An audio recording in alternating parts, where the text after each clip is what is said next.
ثم من علقة فكسونا العظام لحما ثم نخرجكم طفلا তোমার মায়ের পেটের মধ্যে পানিটাকে আমি রক্ত বানাইলাম, এরপরে গোশত বানাইলাম, এরপরে দেহের হাড্ডিগুলো সাজাইলাম, এরপরে আস্তে করে দেহের নকশা হাত পা চোখ কান মুখ ফিটিং করলাম।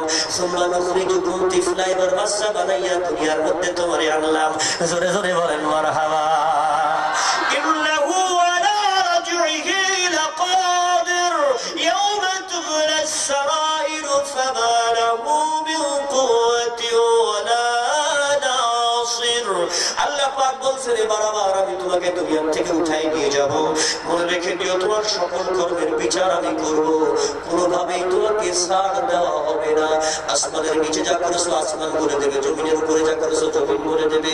ওয়াসসামাই যাতির রাজই ওয়াল আরদি যাতিস সাদঈ ইন্নাহু লাকাউলুন ফাসলু ওয়া মা হুয়া বিল হাজল। এটা কোনো বানোয়াটি গল্প নয়, এই কথাগুলো বলতেছেন তিনি, তোমাকে সৃষ্টি করেছেন যিনি। জোরে জোরে বলেন তার নামটা কি? আল্লাহ। জোরে বলেন নামটা কি? আরো জোরে বলেন, আরেকবার বলেন। আহারে আল্লাহর বান্দারা ভালো করে শুনেন। এইবার নমরুদ খেপে গিয়ে বলে, আজর তুমি আমার মন্ত্রী বলে তোমার ছেলেকে আমি ছেড়ে দিলাম, সবার সামনে আমার বেহুদা করে আবার আমার চেহারাটা ঠিক করতে কয়, সেইটা আমি পাই না। আসলে ইব্রাহিম আলাইহিস সালামের বুদ্ধির সাথে নমরুদটা হেরে গেছে। জোরে কোন সুবহানাল্লাহ। ইব্রাহিম আলাইহিস সালামের যুক্তির কাছে নমরুদটা হাইরা গেছে। ঠিক না বেটি? এই যুক্তির কোনো উত্তর হয় না। এখন কই আজর, হয় তুই আমার মন্ত্রিত্ব ছেড়ে বিদায় হয়ে যাবি, আর নইলে তোর মন্ত্রীর পদ যদি ঠেকাইতে চেষ্টা পুরারে আমার হাতে দিবি, ওইটারে পুরাইয়া ছাই বানাই আমি মনের শাস্তি দিয়া ওকে সাল মিটাবো, ওকে আমি দেশদ্রোহী বানাবো। জোরে বলেন নাউযুবিল্লাহ। আসলে ইব্রাহিম আলাইহিস সালামের যুক্তি, আদর্শ, চরিত্র, ইমানের কাছে নমরুদ হেরে গিয়ে এখন ওনাকে মারতে চাই, খুন করতে চাই, আগুনে পুড়াইতে চাই। জোরে বলেন ঠিক কিনা? এই বাংলার জমিনেও এমন কিছু মানুষ আছে, আলেম আছে, যাদের যুক্তির সাথে, যাদের বুদ্ধির সাথে, যাদের তাফসীরের সাথে, যাদের জ্ঞানের সাথে, যাদের ইমানের সাথে, যারা একটি পয়সা মানুষের আমানতের খেয়ালত করে না, এই মানুষদের আদর্শ চরিত্রের কাছে বাংলার জমিনের বুদ্ধিজীবীরা হেরে গেছে। এই জন্যই আলেমদেরকে নানান কৌশলে প্রতিশোধ দেওয়ার জন্য এই আলেমদেরকে যুক্তি করে বুদ্ধি করে দুনিয়া থেকে ধ্বংস করতে চায়। কারণ এই কোরআনের সামনে কারোর কথা চলে। কোরআন তো কোরআন, এটা আল্লাহর ফরমান, এর সাথে কোনো বুদ্ধিজীবীর বুদ্ধি চলে। আল্লাহ রাব্বুল আলামিনের বান্দারা ভালো করে বুঝে নেন। এখন আজরের সামনে দুইটা রাস্তা, হয় মন্ত্রীর পদ বাঁচাইতে হবে, নইলে ছেলের জীবনটা দিয়ে দিতে হবে। ছেলের জীবন বাঁচাবে না মন্ত্রীর পদ বাঁচাবে, এটা নিয়ে বড় টেনশন। বিশাল দরবেশের সুরত নিয়া, বিশাল বড় বড় দাড়ি নিয়া, জগবা টুপি পাগড়ি মাথায় দিয়া ইবলিস বাবাজি হাজির হইয়া গেছে। কয় আজর তোমার কিসের চিন্তা? বলে আপনি কে? বলে আমি বুদ্ধিজীবী। তুমি বিপদে পড়ছো, আমি টের পাইছি, এই জন্য তোমার বুদ্ধি দিতে আইলাম। বুদ্ধি দিতে আইসে বুদ্ধিজীবী, পাগড়ি টাগড়ি মাথায় দিয়া। বলে তোমার সমস্যা কি? বলে চেয়ার বাঁচাইতে গেলে ছেলের জীবন বাঁচে না, ছেলের জীবন বাঁচাইতে গেলে আমার মন্ত্রীর চেয়ার বাঁচে না।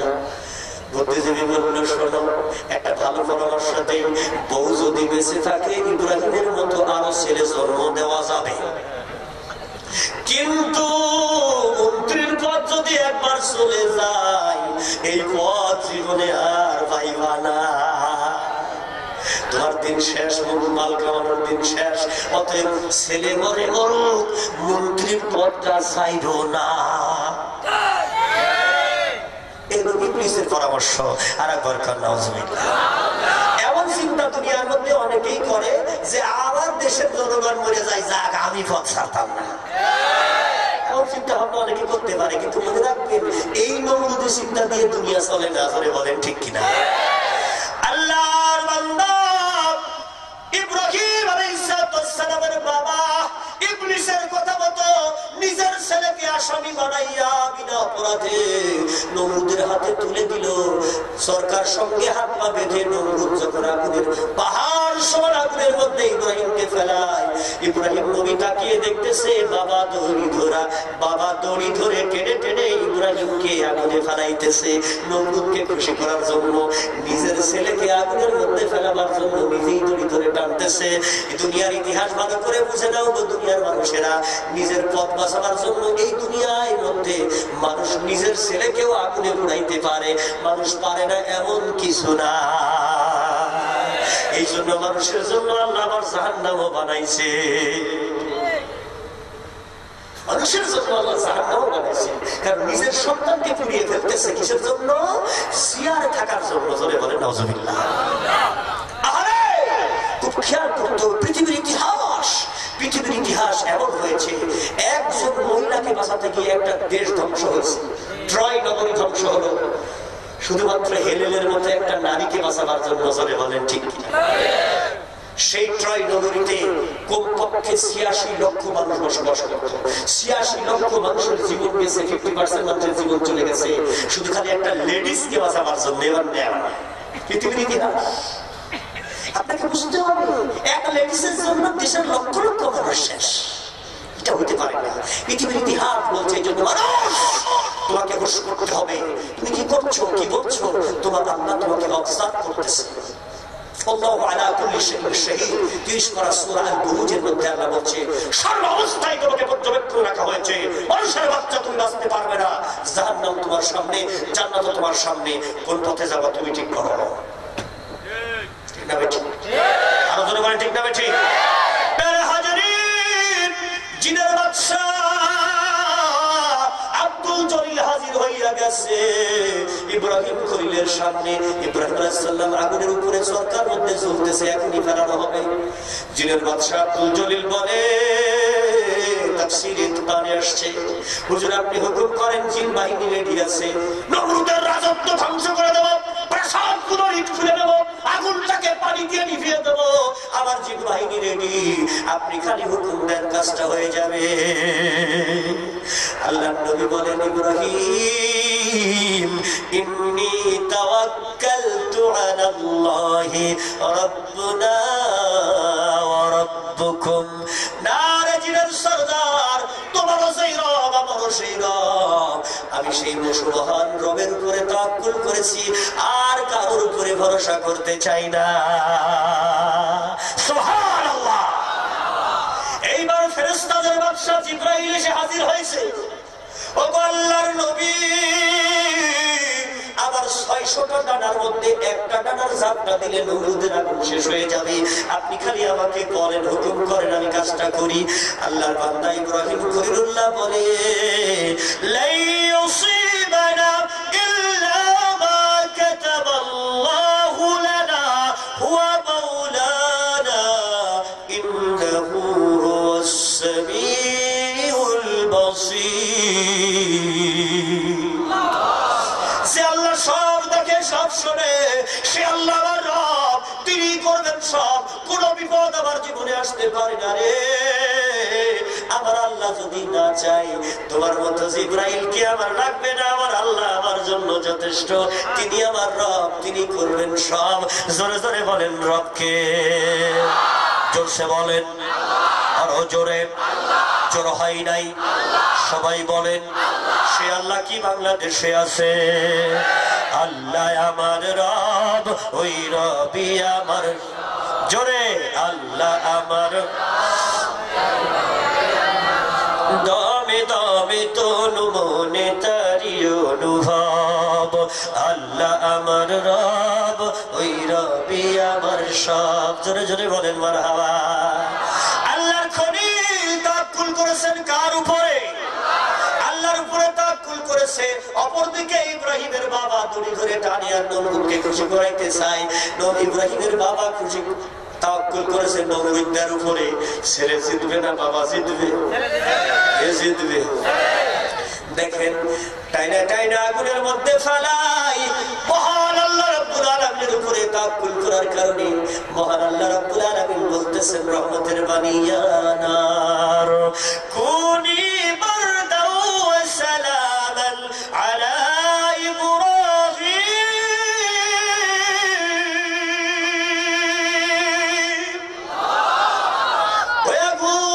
ইব্রাহিমের জন্য তুমি শান্তিদায়ক হয়ে যাও। ইব্রাহিম থাকবে তোমার মধ্যে যতক্ষণ, তার জীবনের জন্য শান্তিদায়ক হইবা তুমি ততক্ষণ। এটা রহমতের মালিকের হুকুম। জোরে জোরে বলেন আগুন কার গোলাম, মাটি কার গোলাম, পানি কার গোলাম। আপনি যদি ইব্রাহিমের মতো মজবুত ঈমান নিয়ে দুনিয়াতে যাইতে পারেন, আল্লাহ রাব্বুল আলামিন মাটিকে বলবে খবরদার এ আমার নবীর বাদশা উম্মত কোরআনের আমলকারী, খবরদার মাটিরে এই আল্লাহর বান্দা আমার বান্দার সঙ্গে জান্নাতুল ফিরদাউসে না যাওয়া পর্যন্ত এ মাটির ভিতরে কোনো বেয়াদবি করবে না। ফাফরশু ফিল জান্নাতি ওয়ালবিসু ফিল জান্নাত, জান্নাতের বিছানা বিছাও, জান্নাতের পোশাক পরায়া দাও। এই মাটির কামরাটা কবরটাকে জান্নাতের টুকরা বানায়া দাও। ইব্রাহিমের মতো আপনিও জান্নাতের কামরায় থাকবেন। জোরে জোরে বলেন কার ঘোষণা? জোরসে বলেন, আরো জোরে। জোর হয় নাই, আর একবার। তাইলে সে আল্লাহকে মানতে হবে না শয়তানকে মানতে হবে? আল্লাহ কোরআনকে মানতে হবে না বুদ্ধিজীবীদের কথা মানতে হবে? প্যারে হাজিরিন, ইব্রাহিম আলাইহিস সালামকে 40 দিন রাখা হয়েছে আগুনের মধ্যে। জোরে বলেন কয়দিন? এই 40 দিনের ভিতরে ইব্রাহিম আলাইহিস সালামের বিরুদ্ধে রিপোর্ট পেশ করার জন্য 40 দিনে গিয়া সমস্ত দায়িত্বশীলগুলো হাজির হইল। মাননীয় বাদশাহ, রাজা মহাশয়, যে কথা কইতে চাই এ জীবনে না সয়। কারণ এই কথা হইল এমন, 39টা দিন ধরে নমরুদের এই আগুনের ভিতরে কত ঘি দিলাম, কত জ্বালানি দিলাম, কত চন্দন কাঠ দিলাম, কত ঠাকুর দিয়া পূজা দিলাম আগুনের তীব্রতা বাড়াবার জন্য। কিন্তু ইব্রাহিমের পোশাক তো দূরের কথা, এখনো পর্যন্ত ইব্রাহিমের একটা পশম পড়ে না। আরেকটু আসতে কর। আর আরেকটা খবর হইল আমাদের জনগণ হইতেছে, গভীর ভাবে আমরা দেখলাম ইব্রাহিম মনে হয় যেন আগুনের মধ্যে যেমন ভাবে ঘুমাই, মনে হচ্ছে শ্বশুর বাড়িতে খাটের উপরে জামাই।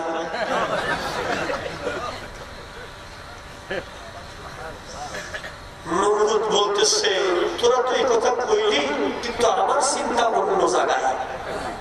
সেটা হলো এই বেটা ইব্রাহিম এমন একটা লোক যার বুদ্ধির সঙ্গে পারা যায় না, যার ইমানি শক্তির কাছে আমার সমস্ত রাষ্ট্রীয় শক্তি পরাজিত, যার কৌশলের সাথে পারা যায় না, যার কথার যুক্তির সাথে পারা যায় না, যাকে আগুনে পুড়েও মারা যায় না।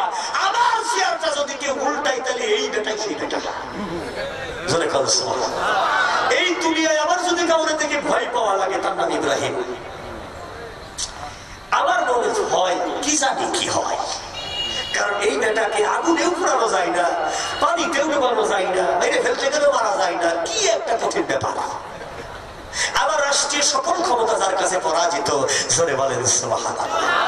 ইব্রাহিম তাওয়াক্কুল করেছে কার উপরে? এবার ইব্রাহিমকে বললো তাহলে এই লোকটাকে কি শাস্তি দেওয়া যায়? এটা কোনো অপরাধও করে না, মুসলমানি করে না, গুন্ডামি করে না, মিথ্যা বলে না, প্রতারণা করে না, কোনো অপরাধ তো করে না, চুরি চুরটাও করে না, ডাকাতিও করে না। এই লোককে কি শাস্তি দেওয়া যায়? বুদ্ধিজীবীরা বললো একটা কাজ করো, ওকে দেশদ্রোহী, ধর্মদ্রোহী, রাষ্ট্রদ্রোহী বানাইয়া দেশ থেকে বের করে দেওয়া। এটা কিছু বানাইতে তো হবে, একটা নাটক বানাইয়া দেওয়া হলো।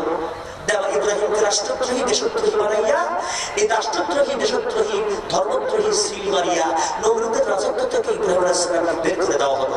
হযরত ইব্রাহিম আলাইহিস সালাম যে সময় নমরুদের আগুন থেকে 40 দিন সকালবেলা বের হইলেন, তখন তার শরীরে মাত্র 2 টুকরা কাপড়। জোরে বলেন কয় টুকরা? 2 টুকরা কাপড়। এক টুকরা কাপড় ইব্রাহিম আলাইহিস সালামের বুকের উপরে বাঁধা, মোটা কাপড়। আর নাভির উপর থেকে হাঁটুর নিচ পর্যন্ত কয়েকদিন পোশাক। এই 2 টুকরা কাপড় পরিহিত অবস্থায় আল্লাহর খলিল ইব্রাহিম আলাইহিস সালাম আসমানের নিচে জমিনের উপরে দাঁড়াইয়া বলুন দেখি আসমান জমিনের মালিক ওই আল্লাহ কি দেখে না? আবার আল্লাহ বললেন জিবরাইল এই মুহূর্তে চলে যাও, খালি পায়ে খালি গায়ে রাস্তায় দাঁড়িয়ে থাকবে আমার খলিলুল্লাহ। আর নমরুদের বাচ্চা রাজ দরবারে রাজা সেজে বসে থাকবে। আমি আল্লাহ এটা মানবো না, মানবো না, মানবো না। এই মুহূর্তে গিয়ে আমার ইব্রাহিমকে আমার পক্ষ থেকে 3টা রহমতের সংবাদ দিয়ে দাও। জোরে জোরে বলেন মারহাবা। রহমানের কাজ হইল রহমত করা। আমি শুধু রহমান শব্দের ব্যাখ্যাটা একটুখানি উদাহরণ দিতেছি, সময় নাই রে আব্বাজান, কষ্ট লাগে নাকি? রহমতের বাণী শুনাইতে চাই কয়টা? জোরসে বলেন, আরো জোরে বলেন। জিবরিল আমিন আল্লাহর কাছ থেকে রহমতের বাণী নিয়ে আল্লাহর নবী ইব্রাহিম খলিলের সামনে এসে দাঁড়ায়া গেছে মানুষের সুরতে। আসসালামু আলাইকা ইয়া ইব্রাহিম খলিলুল্লাহ বলে, আপনি কে? কাবার ছিলেন না, আমি জিবরাইল। মানুষের সুরতে আইছেন, আমি তো শুনতে পারি নাই। বলেন কি করতে চান? কয় আমার আল্লাহ এই মুহূর্তে আপনার জন্য 3টা রহমতের খবর দিতে চাই। জোরে বলুন সুবহানাল্লাহ। এই মানব শুরুতে আমি আপনার সামনে 2 বার আইলাম, আরো 22 বার আসবো, আপনার কাছে মোট 24 বার আসবো। জোরে বলুন সুবহানাল্লাহ। ও আল্লাহর খলিলুল্লাহ, আপনি আল্লাহর জন্য সব করেছেন, এজন্য আপনার নাম আল্লাহ দিয়েছেন খলিলুল্লাহ। আপনার বংশে আসবে আখিরি নবী মুহাম্মদ রাসূলুল্লাহ, আর আপনার হাতে তৈরি হবে আল্লাহর কাবা বাইতুল্লাহ। ও আল্লাহর খলিলুল্লাহ, আপনার জন্য 3টা রহমতের খবর এসে গেছে। একটা রহমত অলরেডি আপনি পেয়ে গেছেন। যে 40 দিন আপনি আগুনের মধ্যে ছিলেন গো, ওই 40 দিনে আগুনটাকে জান্নাতের কামরা বানাইয়া, জান্নাতের পানি আর খাদ্য খাওয়াইয়া, আমার আল্লাহ জান্নাতের ঘুম ঘুমাইয়া আপনাকে সুন্দর সুস্থ করে স্বাস্থ্য ঠিক করে দিয়েছে। নমরুদের অত্যাচারের হাত থেকে আপনি বেঁচে গেছেন। আল্লাহ রাব্বুল আলামিন ওই 40টা দিন জান্নাতি খাওয়ার আপনাকে খাওয়াইছে, জান্নাতি আবহাওয়া আপনাকে রেখেছে, জান্নাতি পানি পান করাইছে। আপনি তাকায় দেখেন আপনার শরীর স্বাস্থ্য আরো সুন্দর হয়ে গেছে। জোরে জোরে বলেন মারহাবা। রাখি আল্লাহ, মারি আল্লাহ। আল্লাহর বান্দারা ভালো করে শুনেন, তাওয়াক্কুল করতে হবে কার উপরে? আল্লাহ রাব্বুল আলামিনের ফেরেশতা জিবরিল আমিন বলে, ওগো আল্লাহর খলিল, 2 নাম্বার আল্লাহর রহমতের বাণী হইল আল্লাহ আপনার জন্য একটা রাজকন্যা রেডি করেছে বিবাহের জন্য, আর আপনার জন্য একটা রাজত্ব আল্লাহ রেডি করছে। সেই রাজত্বের মালিক হবেন আপনি, আর আপনার ওই দেশের রাজকন্যা হবে আপনার স্ত্রী। আপনার জন্য বউ রেডি করছে আমার আল্লাহ। যেই 40 দিন আপনি আগুনের মধ্যে ছিলেন, তাফসীরে কালের মধ্যে আসছে, ওই 40 দিনে ব্যাবিলন রাজ্যের রাজকন্যা বাবার মৃত্যুর পরে যখন রাষ্ট্রের দায়িত্ব নিয়েছেন, ওই রাজকন্যা সারা তাকে আল্লাহ 40 বার 40 রাত্রিতে স্বপ্ন দেখিয়েছে। ইব্রাহিম খলিলুল্লাহর স্বপ্ন 40 বার স্বপ্ন দেখাইয়া ব্যাবিলনের রাজকন্যাকে ইব্রাহিম খলিলের জন্য আল্লাহ রেডি করে রাখছে। আজ ব্যাবিলন শহরে ইব্রাহিম যাইতে দেরি, রাজকন্যার সঙ্গে তার বিবাহ হইতে দেরি হবে না, রাজত্বের দায়িত্বটা ইব্রাহিমের হাতে আসতে দেরি হবে না। জোরে জোরে বলেন মারহাবা। কার ঘোষণা? জোরসে বলেন, আরো জোরে। জোর হয় নাই? দেখেন নমরুদ রাজত্বের মালিক, এবার আল্লাহ ইব্রাহিমকে বানাবে রাজত্বের মালিক। জোরে কোন সুবহানাল্লাহ। আর 3 নম্বর রহমত আপনার জন্য ঘোষণা, যে 40 দিন আপনি আগুনের মধ্যে ছিলেন আল্লাহর খলিলুল্লাহ, ওই 40 দিনে আল্লাহ ফেরেশতাদেরকে জান্নাত থেকে পাথর আনাইছে মাটিতে দুনিয়াতে।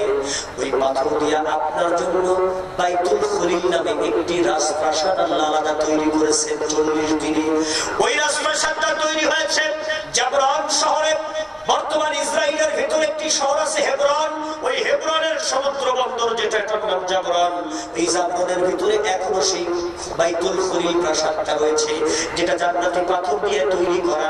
ওই পাথরের বৈশিষ্ট্য হলো সূর্য যখন ডুবে যায় পাথর তত পূর্ণিমার চাঁদের মতো আলো দেয়, আর সূর্য যখন উঠে যত গরম হয় দুনিয়া, পাথর তত ঠান্ডা ছড়ায়। এইটাই এয়ার কন্ডিশন। জান্নাতের বাড়ি ইব্রাহিমের জন্য আল্লাহ দুনিয়াই বানাইছে। জোরে বলেন মারহাবা। এজন্য দুনিয়াতে ইব্রাহিম পাবে জান্নাতের বাড়ি, আর নমরুদ খাবে সুতার বাড়ি। ইব্রাহিম পাবে কিসের বাড়ি? নমরুদ দেখাবে কি? দেখছেন আল্লাহ বাজেট করে ফেললো দুইজনের জন্য দুইটা জিনিস, একজনের জন্য জান্নাতের বাড়ি আর একজনের জন্য জুতার বাড়ি। দুইটাই বাড়ি, তবে একটা জুতার একটা জান্নাতের। জোরে খান সুবহানাল্লাহ। কোরআনের বর্ণনা খারাপ লাগে? খারাপ লাগছে? কোরআনের মধ্যে মধু আছে না? আছে। জোরে খান সুবহানাল্লাহ। আপনারা বাড়ি যাবেন না? আমি আপনাদের বসায় রাখি নাই, কোরআন বসায় রাখছে। জোরে বলেন ঠিক কিনা? রহমানের রহমতটা কি সেইটার উদাহরণ দিচ্ছি একটা। খারাপ লাগতেছে আপনাদের? আহারে আল্লাহর বান্দারা কষ্ট করে ঠান্ডার মধ্যে বসে আছে, কে বসায় রাখছে? আল্লাহ বসাইছে, আমি বসাই নাই। আল্লাহর খলিল ইব্রাহিম নবী, আপনাকে অতি দ্রুত ব্যাবিলনে যাইতে হবে, রাষ্ট্রের দায়িত্ব নিতে হবে। ইব্রাহিম আলাইহিস সালাম বলে, জিবরিল রে, আমার মা থাকতেও নাই, আমার বাপ থাকতেও নাই, আমার দেশ থাকতেও নাই, আমার ঘর থাকতেও নাই, আমি পথের ভিখারি রাষ্ট্রদ্রোহী বানাইয়া আমাকে দেশ থেকে বের করে দেওয়া হয়েছে। অথচ আমার আল্লাহ আমার জন্য রাষ্ট্রের ব্যবস্থা করছে, আমাকে রাষ্ট্রপ্রধান বানাবে। এটাই তো আমার আল্লাহর কুদরত। ফকিরকে আমির বানায়, আমিরকে ফকির বানাই। ওমিয়া বাংলার জমিনে যাদেরকে আপনি ঘৃণা করেন, যে আলেমদেরকে আপনি পছন্দ করেন না, আলেমদেরকে আপনি যদি খারাপ মনে করেন, হতে পারে বাংলাদেশে এমন পরিবেশ আসবে আলেমদের হাতেই ক্ষমতা চলে যাবে। সেই পরিবেশ যদি তৈরি হয়, কোরআন দিয়া যদি ব্যক্তি পরিবার সমাজ চলে, কারোর ক্ষতি হবে না রে আব্বা জান, দুনিয়াতে শান্তি হবে। জোরে জোরে বলেন মারহাবা। লা ইলাহা ইল্লাল্লাহ, জোরে লা ইলাহা ইল্লাল্লাহ, আরো জোরে লা ইলাহা ইল্লাল্লাহ, সবাই লা ইলাহা ইল্লাল্লাহ, লা ইলাহা ইল্লাল্লাহ, মুহাম্মাদুর রাসূলুল্লাহ। আল্লাহুম্মা সাল্লি আলা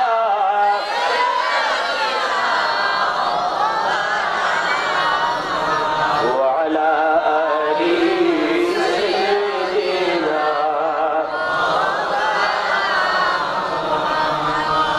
লিল্লাহি তাকবীর। কোরআন আছে যেখানে, কোরআন নাই যেখানে, নবী আছে যেখানে, নবী নাই যেখানে, আল কোরআনের আলো সবার দিলে জালো। লিল্লাহি তাকবীর। সোনার বাজারেরা বিদ্যুতের একটু সমস্যা হয়েছে, আপনাদের শুনতে অসুবিধা হয়? তাইলে আমি আলোচনা চালিয়ে যাই নাকি? আপনারা একটু লাইট ধরেন, আমি আলোচনাটা চালিয়ে যাই, শেষ করে দেই। ধরে বলেন টিপিরা, এটা বৈদ্যুতিক কানেকশন সমস্যা হতেই পারে, এটা আপনারা বিচলিত হবেন না। ধরে বলেন টিপিরা, মনে করেন আপনারা চোখ বুঝে ওয়াজ শুনতেছেন আর আমি চোখ বুঝে ওয়াজ করতেছি নাকি? হ্যাঁ, কেউ উঠাবাসা করবেন না, আখেরি মনোযোগ না দিয়ে যাবেন না। আর মাত্র 5টা মিনিট। কয় মিনিট?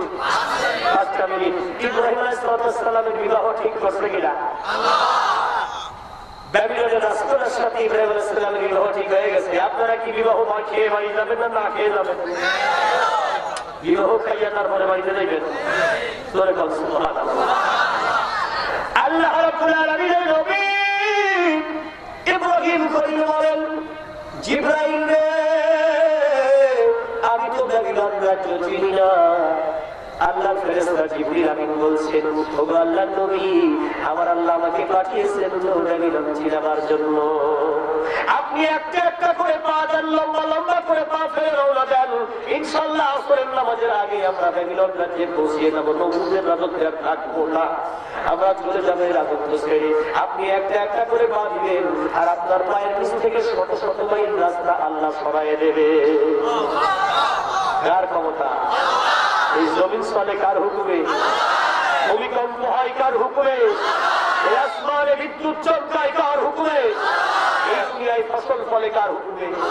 মায়ের পেটে বাচ্চা আসে কার হুকুমে? এই দুনিয়ার মধ্যে নক্ষত্র গ্রহগুলো ঝুলতেছে সূর্যের উপরে কার হুকুমে?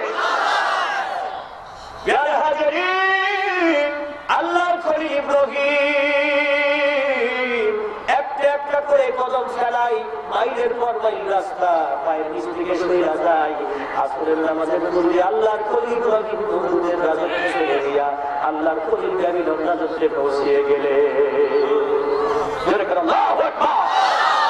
ব্যাবিলন রাজত্বে আল্লাহর বান্দা পৌঁছে গেছে। আল্লাহর খলিল ইব্রাহিম ব্যাবিলন শহরে ঢুকে দেখে শূন্যের উপরে আগুন কাটার নিষ্পত্তি, আপেল আমজাম কাঁঠাল কলার বাগানগুলো শূন্যের উপরে চলতেছে। নিচ দিয়ে গাড়ি যায়, ঘোড়া যায়, মানুষ যায়, আর এর উপর দিয়া বিশাল বড় বড় বাগানগুলো চলতেছে। এই পৃথিবীতে শূন্যের উপরে চন্দ্র সূর্যের মতো চলতেছে। এমন বাগান আছে একমাত্র ব্যাবিলনে, এখনো আছে। শূন্য বাগান আছে কোথায়? আরো জোরে বলেন কোথায় আছে? এই শিক্ষিত ছেলেগুলো কথার উত্তর দাও না কেন, কোথায় আছে? এখনো ব্যাবিলনে শূন্য জ্ঞান আছে। জোরে বলেন সুবহানাল্লাহ। আল্লাহর খলিল ইব্রাহিম আলাইহিস সালাম ব্যাবিলন শহরে ঢুকে থাকে বিশাল বড় একটা রাজপ্রাসাদ। রাজপ্রাসাদের সামনে আল্লাহ রাব্বুল আলামিনের বান্দা ইব্রাহিম আলাইহিস সালাম দেখলেন রাজ দরবারের সামনে অনেক বড় একটা রাজকীয় দরজা। এই দরজার সামনে শত শত যুবক ছেলেগুলো সুন্দর পোশাক পরে, সুন্দর জুতা মোজা পরে, সুন্দর টুপি পরে সেজে গুজে দাঁড়িয়ে রয়েছে লাইনের পর লাইন ধরে। আল্লাহর খলিল ইব্রাহিম আলাইহিস সালামের বয়স তখন 19 বছর 8 মাস 10 দিন। আর একবার বলেন সুবহানাল্লাহ। আল্লাহর বান্দা আস্তে করে একটা যুবক ছেলেকে দাঁড়িয়ে জিজ্ঞেস করতেছে, ভাই আপনারা এইভাবে সেজে গুজে লাইন ধরে দাঁড়িয়ে আছেন, কারণটা তো বুঝতে পারলাম না, কি জন্য দাঁড়িয়ে আছে? আল্লাহর বান্দা ওই যুবক ছেলে বলতেছে, কে গো আল্লাহর বান্দা আপনি? আপনি তো মনে হয় এই দেশের মানুষ না। যদি এই দেশের মানুষ হইতেন এইটা অবশ্যই আপনার জানার কথা। আমাদের দেশের রাষ্ট্রকর্তা বর্তমান দেশের মালিক, বাবা মৃত্যুর পরে একমাত্র সন্তান তার, এই দেশের মালিকানায় তিনি। পর্দানিশী পাক্কা মুসলমান আল্লাহর বান্দা বান্দি, আজকের দিনে তুমি তার স্বামী বরণ করবে, যে পুরুষকে তার পছন্দ হবে তিনি তার গলাতেই মালা দিবেন। আর পরবর্তীতে সেই পুরুষ মানুষটা হবে এদেশের রাজকন্যার স্বামী এবং রাজত্বের মালিক। এই জন্যই বিভিন্ন দেশের রাষ্ট্রপুত্ররা, পুঁজিবাজদের ছেলেরা, মায়ের পিয়াদার ছেলেরা, কোটি কোটি লাখোপতি সওদাগরের ছেলেরা, তারা রাষ্ট্রকন্যার হাতের মালা পাওয়ার জন্য এসেছে লাইন ধরে দাঁড়িয়ে। আমিও তাদের মধ্যে একজন।